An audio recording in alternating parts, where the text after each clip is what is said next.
was that of Hazrat Maryam al-Islam. And Hazrat Maryam al-Islam actually went away, and she was away, and this individual in the form of a man, فَأَرْسَلْنَا عَلَيْهِمْ, I can't remember the You are referring Mary. Sorry? You are referring Mary. Mary. Yeah. Then she went away, and this individual, he came and looked like an individual, comes to him and says, now you're going to have a child. And she says, how can I have a child when I am not, when no man has touched me and I'm not unchaste? And the response of that guy, who was an angel, says that Allah has ordained it to be, and the child that you're carrying will be a symbol, a sign of barakah, a sign of blessing, and one of the signs of Allah. In fact, for Muslims, and this is a story, and I should tell you, there in the, this is, why is it going out of my head? In Islamic theology, there was an event of Miraj, when Prophet Muhammad, may Allah be pleased with him, went from Makkah fled from Medina to Makkah, from Makkah to Jerusalem, from Jerusalem to see hell and heaven and go meet God. Even at that time, at that moment, he didn't see Allah. He didn't see Allah. He didn't see God. In fact, the way Muslims explain to it, if your naked eye can't even see the sun, and one of the names of Allah is Al-Nur. Al-Nur is that massive light, which is both physical and spiritual, the source of light. If your naked eye can't see the sun, why do you fathom that your eye can actually see Allah? And Prophet Muhammad couldn't see Allah. In fact, this particular event, Miraj, now there's a, in the Western literature, there is this unique story about during the Crusades. There is this guy who goes to hell to free people from the hell, and he comes out. Do you remember the name of that? There's a video game on it. There's a movie on it. I'm not saying. Sorry? I think I know the game, Diablo. Diablo? Yeah. No, Diablo, yeah, so Diablo is based on what? That's the video game. Dante. Oh, Dante's Inferno. Dante's Inferno. Dante's Inferno, which is a hugely popular piece of literature. Do you know how did it come about? It came during the time of Crusades. It came during the time of Crusades. And why did it come about? It came about because here you had Muslims and Christians fighting together, and yet there was no story amongst the Christians that was so magnanimous, that was so visible, that was so vibrant as Miraj in the narrations of the Muslims. That Prophet Muhammad actually, Barak, there was a, and it's hard to explain Barak, there was this, how do I explain? Sorry?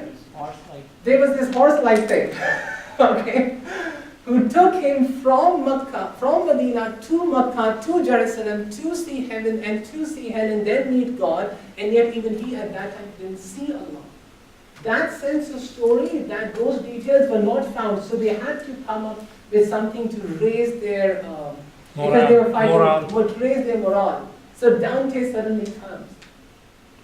And what is so vivid about in Dante's Inferno, and it's not shown in the movies, it's not shown in the video games, because Dante, in fact, as far as I recall, I haven't read Dante's Inferno, but one of the lectures that I was hearing about Dante's Inferno, they actually did mention that Dante, when he went to hell, he actually saw Prophet Muhammad in there.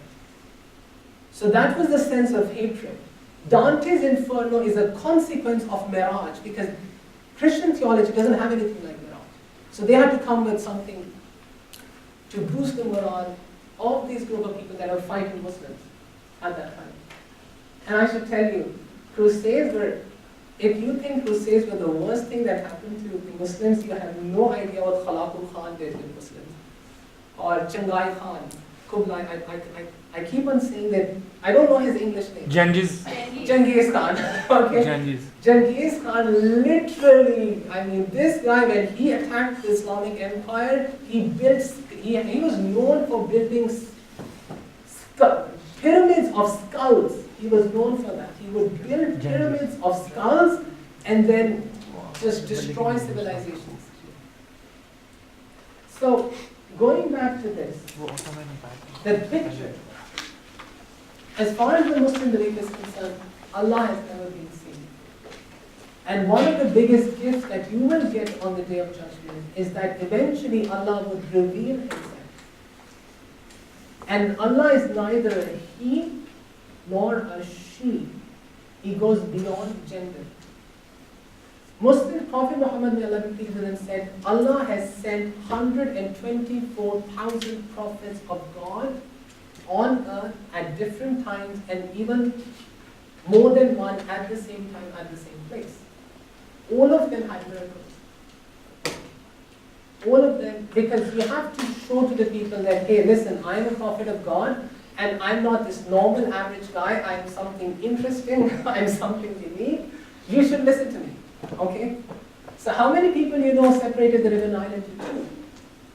Just Musa alayhi salam. Moses.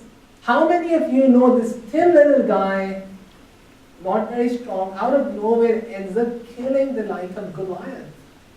David. How many of you know had this capacity to talk with different creatures, had one of the most magnificent kingdoms in the history of mankind, Solomon? So they were prophets of God. My understanding is they were in fact prophets of God. They did come at different times. They had miracles which had to do with the people at that time. Black magic was vibrant amongst the Egyptians. So there had to be someone like Hazrat Musa alayhi salam, like Moses, who had to tell them, look, this is what I'm doing is not black magic. It's something unique. It's something amazing. So listen to what I'm saying, okay? It's just that, and when Hazrat Isa alayhi salam came, Jesus Christ came, what did he do? Well, as a Muslim, you believe he spoke as a child, as an infant. You believe that he was able to cure the born blind. You believe that he was able to cure leprosy. You believed in all these things. And what was the amazing thing about Jews at that time? And it actually still is today. It still is today. They are amazing medical doctors. Jews are amazing medical doctors. If there's something damn wrong with you, go to the Jew. Okay, he's a very good doctor, medical doctor. And that is a quality they've had since generations in time. They're actually very good medical doctors. So you had to be some individual who wasn't doing things like Hazrat Musa. He wasn't separating the river Nile. He wasn't throwing his staff and it became a snake. Because that wasn't required at that time. What was required to tell the Jews, hey, listen, you need to listen to me now, okay? Stop fighting, listen to what I have to say. Even Prophet Muhammad had many miracles, yet not even a single Muslim worships Prophet Muhammad. Not even a single Muslim does that. The only thing that stops Muslims from making pictures, and that's why it starts from not making pictures of the prophets, and then it goes to Allah. If we had started making pictures of Prophet Muhammad, we would have made him God a long time ago. You name some of the miracles made by Prophet Muhammad.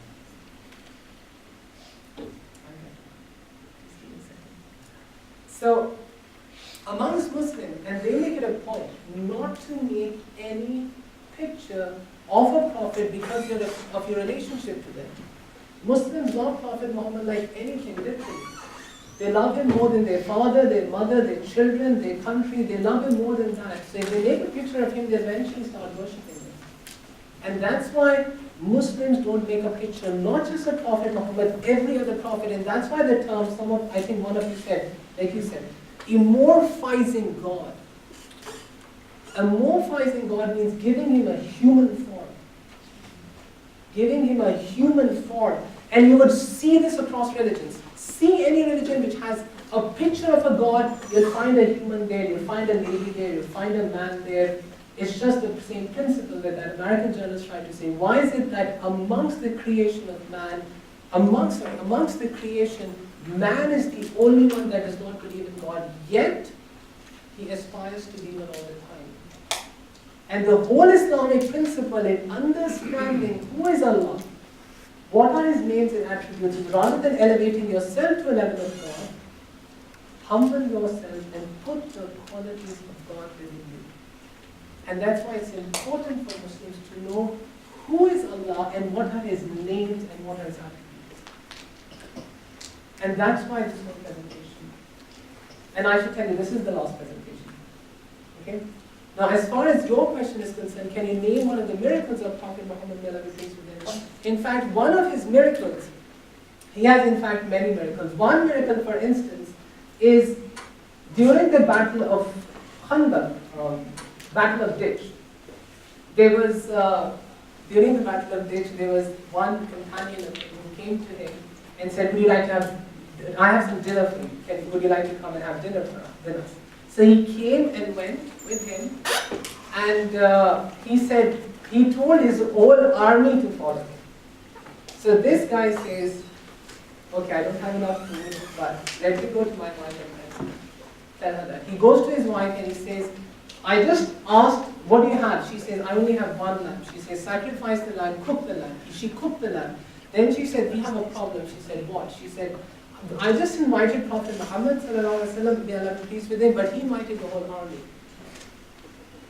She said, then that's his problem. Okay? Okay, I just have one lamb. I mean, let him handle that. Okay? So, this is what he said. He said, cover the pot. Don't open the pot, just cover the pot. And whoever asks for food, just take a spoon, put it from that food. Don't open the pot. I mean, just cover the pot with a piece of cloth or something. And not just he ate his full, the entire Muslim army ate their full from that single pot. They never opened the pot. Eventually, the wife became curious. She said, how the hell is there so much food in this pot? She did open the pot and it was still full. And at that time, Prophet Muhammad said, had you not, because he came to the pot and made dua. He made a prayer to Allah that, let there be, and I should explain, barakah, let there be barakah in the pot. Barakah is a sense of blessing. It means that you do less, but you get a lot more. Barakah means that even though you may have less, there's more output from that little, whatever you have. Effort. So that was a miracle. Another miracle was something in fact similar. One of the companions, while he was sitting amongst the company of his companions, one of the companions came and he gave only a small pack of dates with him. And he prayed over those dates. And then everybody ate out of those dates. It's just the pack was still full when everybody was full by the time. So another miracle that he had was during the time of the Khaybar expedition. Hazrat Ali, may Allah be pleased with him, had problem with his eyes. He had problem with his eyes, and he was sick. So Prophet Muhammad made a dua, made a prayer to Allah that may you feel better, and he took his saliva and rubbed onto his eyes.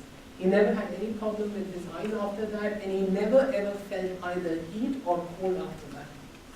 One of the other companions of Prophet Muhammad, he was a very good archer.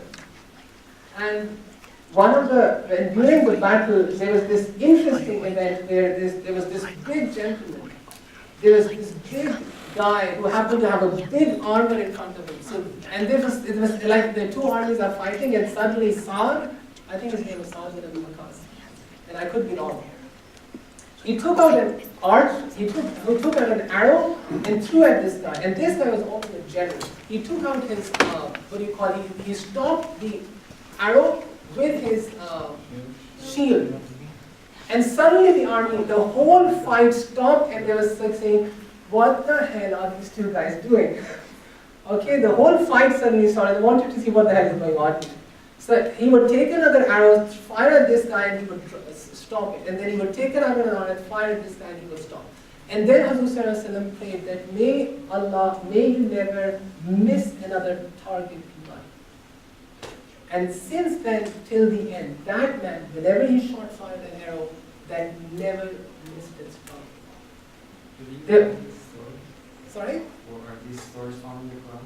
Actually, so are these stories found in the Quran? So the Quran, let me put it, there are many other miracles. There are many actually other miracles. Well, the most important miracle, and you have to define what a miracle is the Quran in itself. A miracle is not something that the prophet or any of the messengers, it's not a power that they have. It's God's, giving them that power, giving that miracle to show people. And for Muslims, the greatest miracle to this day is the Quran. And the reason it was revealed and how it was revealed and to whom it was revealed. At that time, Arabic poetry was very, very strong.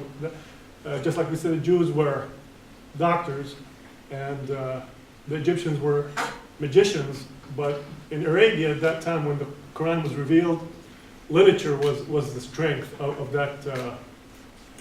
And the Quran came as that huge miracle for Muslims. So what? Can I interject something? Because I think that's a really important point he brings up. I don't know how many people understand that the Prophet Muhammad, he wasn't literate, and that's why it's such a miracle that he went to Mount Hira, right? He went into the cave to meditate, and the angel came to him, and then he wrote the whole Quran. I should tell you, and Prophet Muhammad, may Allah be pleased with him, and one of the things about miracles is Muslims actually make it a point to, and what is the Arabic word for a miracle? Mu'jiza. Mu'jiza. Mu'jiza is an act that a Nabi, specifically a Nabi or a prophet of God makes by the permission of his Lord. Mu'jiza is not made for any materialistic benefit. Like Prophet Moses didn't want money out of Pharaoh. He said, let me show you some magic and give me your kingdom or something. No, in fact, mu'jiza or miracles are things that prophets did by the permission of their Lord. Now, one of the things that is, even Prophet Muhammad once pointed to the moon, and the moon in fact was shown to divide into two and come back. Divide into two, and everybody witnessed that. But here's the important part. And that's why Muslims make it a point that Quran is the miracle. No, there are many miracles. There are many miracles. Muslims say this way. Quran is the miracle. The fact of the matter is, you don't have Hazrat Musa, you don't have Moses right now, right? You can't witness the separation of the River Nile. You do listen it in stories. You do hear it, but you can't confirm yourself. When you talk about Hazrat Isa, you talk about Prophet Jesus, Muslims believe it's a requirement for Muslims to believe that he would left this, but I don't see that in doing that right now, other than talks. I don't see that here. And that's why Muslims make it a point that, Quran is the miracle. I'll tell you a couple of things about the Quran, and that's why the whole conversation started with the Huwa. When I referred to Quran, and what she said, Prophet Muhammad, may Allah be pleased with him, was Ummi. Ummi means he did not learn, he did not know how to read, he did not know how to write. In fact, when he sent letters, during his time, he actually did send letters to kingdom like the king of Abyssinia or Yemen, who actually was Negus. He did become a Muslim, and he invited him to Islam. And when he was inviting him to Islam, in fact, he had a ring, and he would stamp the letter with his ring. He didn't know how to read and write. When it was Sulh Hudaybiyah, during the Treaty of Hudaybiyah, when there was the people that, and one of the things, when the people had an agreement with the Muslims that we're not going to fight for something, and they made an agreement, he approved of it, Hazrat Ali was writing that agreement. And the agreement statement was something like that Muhammad, who is the prophet of God. So the pagan Arabs said, hey, listen, I don't want you to write that down. We don't believe you're a prophet of God. If we believe you're a prophet of God, we wouldn't be having this fight. I want you to remove this statement.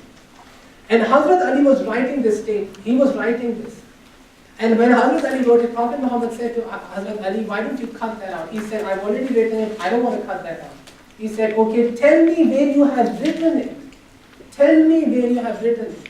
He showed him, I've written it here. He took the same pen and he cut that out. He was ummi, he did not know how to read and write. And yet we have this Quran which is in Arabic. The Quran, literally I should tell you, it is the only book which is memorized cover to cover verbatim in its exact format, and it's the only book for which you have Huffaz. Huffaz is somebody who protects, literally. Hafiz is somebody who protects. These are the people who memorize the Quran cover to cover.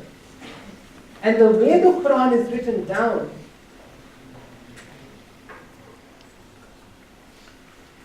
and this is where it gets very interesting. This is the letter Lam. This is the letter Meen. If this bar had been at the top, it would have been Lam. Had this bar been at the bottom, like here, you would have referred to it as Lim. Had this bar been something like this, you would have referred to it as Lum. It's not just about the alphabet, it's how you pronounce it. The Quran has been memorized cover to cover, and I should tell you, I should really tell you. Pakistan, Bangladesh, and Muslims in India are more Muslims who are not Arab than the entire Arabia. Okay? There are more Muslims in Pakistan, Bangladesh, and India than just this region. There are more than all the Arabs combined. And there are more Huffaz of the Quran in this region than in Arabia. What is Hufaz? Sorry? What is Hufaz? Huffaz is the one who learns the entire Quran. Memorizes. Memorizes the Quran cover to cover. And in Ramadan, when Muslims fast the entire month of Ramadan, at the night, every night, Muslims cover 1/28 of the Quran every night. And there is this person who recites the whole Quran and everybody listens to that. Actually, show it. Let me actually show it. Can you pass that? I actually want everyone to try this out. I actually wanted to do this at the beginning. I just forgot it there. And that's kind of like is something interesting. You don't have to be all bored with me, right? So this is, okay. You take this out. You take this out. Okay, you put it on your hand. Please close it before passing it on to the next person. Don't spill it. It's actually, it's expensive, man. Okay, it's hard to get by. Rub it and put it on your clothes. This is ittar. Ittar is a kind of perfume, but it doesn't have any alcohol. It's something different, and this is a neutral smell. Try it. I think most of them have done it. You're ready to ruin it for him. Just a perfume. It's a different style. You probably don't know. It's an oil. It's They're oils. It's an oil. So I want actually everyone to try this out. It's interesting. You don't have to. It's not mandatory. If someone wants to try, then they can Yes, try. you're saying you have to. It's not Not everything mandatory. has to be something. You just That's do. true. But it's tradition. But it is tradition. It is traditional. It is traditional. I actually forgot the train of thought that I was saying. Yes, so the Quran is actually memorized cover to cover. And it's actually, I should tell you, every Ramadan, people revise it completely. Everybody who prays behind them listens to the whole Quran. As a Muslim, it is required, it is mandatory for you to learn how to read the Quran in Arabic. And that's why when Muslims say actually the Quran, not just an alphabet, forget about it, the vowel, the fatha, dhamma, kasra, the bar at the top is fatha, dhamma, kasra. I mean, not even a sound has changed. It's because people, and that's how Allah has maintained it. Allah has actually made it easy to memorize Quran. Secondly, it's been transferred from person to person, from generation to generation through recitation. Quran literally is the recitation. And that's why when Muslims say there are many miracles of Prophet Muhammad, Quran is the ultimate miracle, is because this gentleman did not know how to read and write. He didn't have any teachers before. He didn't have any teachers before. And yet, the Quran, that's why we make it a point that the Quran is completely separated from Hadith. Hadith are his words, his sayings, his teaching. That's a completely different compilation. That's a completely different compilation. In fact, you can, and Allah Ta'ala actually has somehow protected the Quran, I think, through this way. And even if you burn all the Quran, even if you delete all the digital Qurans out there, People are going to memorize it, and they will teach it to you, cover to cover. So that's literally the ultimate message. And that's why we say go, and the fact is, and I would really recommend you do this, listen to the Quran in Arabic. Listen. And it's beautiful, in fact. It's actually quite beautiful. Let me show you one instance. Do you know YouTube is banned in many countries of the world? Did you know that? You didn't know that. So it's easy to do this here. It's actually hard to do it somewhere else. YouTube is banned in many countries. I don't know if you can listen to this. I think you can. At least we can listen there. Let me. This ad is, I have to watch the whole ad. Yes. There is no skip sign over there. There's no skip sign. No. Might let you another. Hey, buy Android. أعوذ بالله من الشيطان الرجيم بسم الله الرحمن الرحيم ياسين والقرآن الحكيم إنك لمن المرسلين على صراط مستقيم تنزيل العزيز الرحيم لتنذر قوما ما أنذر آباؤهم فهم غافلون لقد حق القول على أكثرهم فهم لا يؤمنون إنا جعلنا في أعناقهم أغلالا فهي إلى الأذقان فهم مقمحون وجعلنا من بين أيديهم سدا ومن خلفهم سدا فأغشيناهم فهم لا يبصرون وسواء عليهم أنذرتهم أم لم تنذرهم لا يؤمنون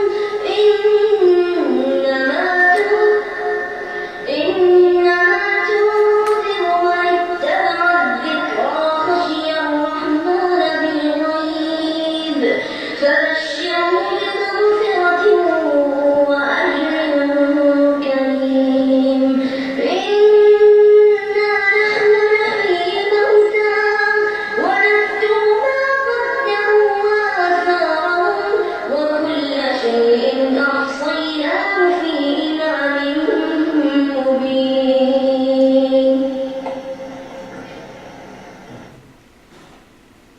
Now, one of the things that it's interesting that I actually showed you. Now, this was a kid, and I think it's worth mentioning. Not really. I think it's interesting mentioning that while in the West, while children are growing up trying to memorize Baba Black Sheep, did you have any wool? Yes sir, 3 bags full, or something, or Twinkle Twinkle Little Star.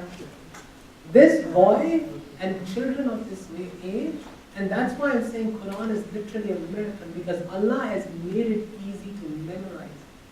Children across the Islamic world memorize the Quran cover to cover at that age. And if you hear the Quran in Arabic, just the Arabic, it is literally absolutely beautiful.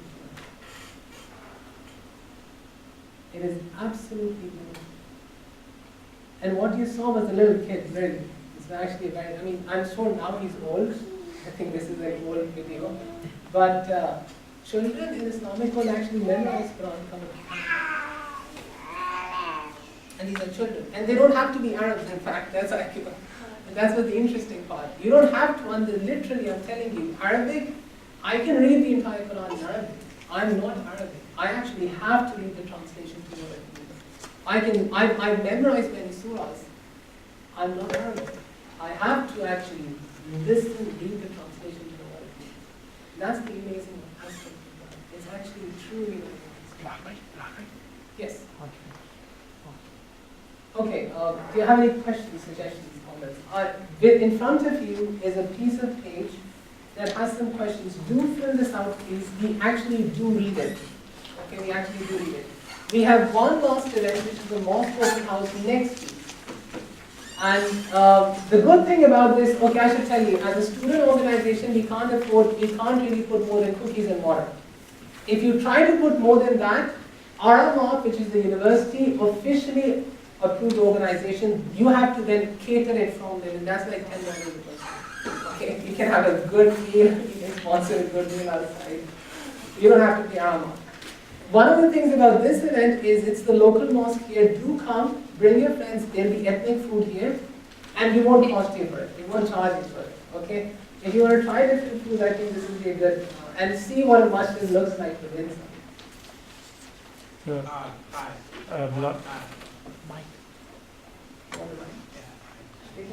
No, give it the mic to him. Okay.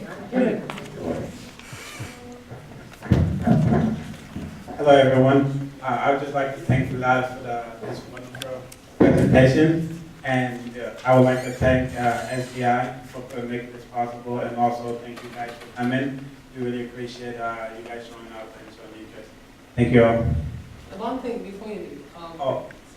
Sorry for interrupting. We also have, like you said, the masjid is open house masjid. We'll also love for you all to attend and free food. So that's a good thing. Yeah, that's the very good thing. Okay, a couple of things before we leave. In fact, I should tell you this.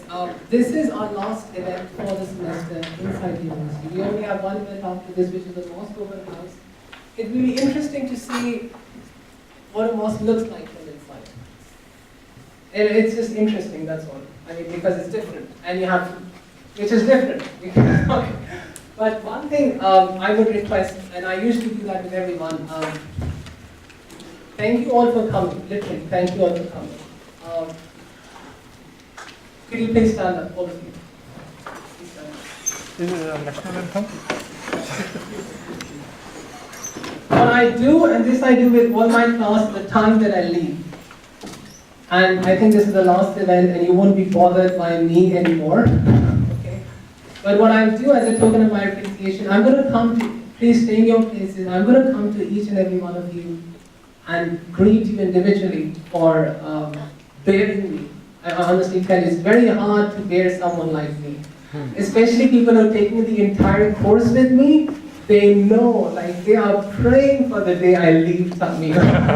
So they can find somebody better. And I think you will. I think there are plenty of people better than me. Thank you very much, all of you. Assalamu alaikum. And this also should be optional. No, I I want you to stay. There should be no compulsion. It's okay. Why you are so... aggressive, huh? Yes, you are aggressive in nature. Go and find someone. What made you think you would come to me and be comfortable? The whole point of my life is to make everyone as uncomfortable as possible.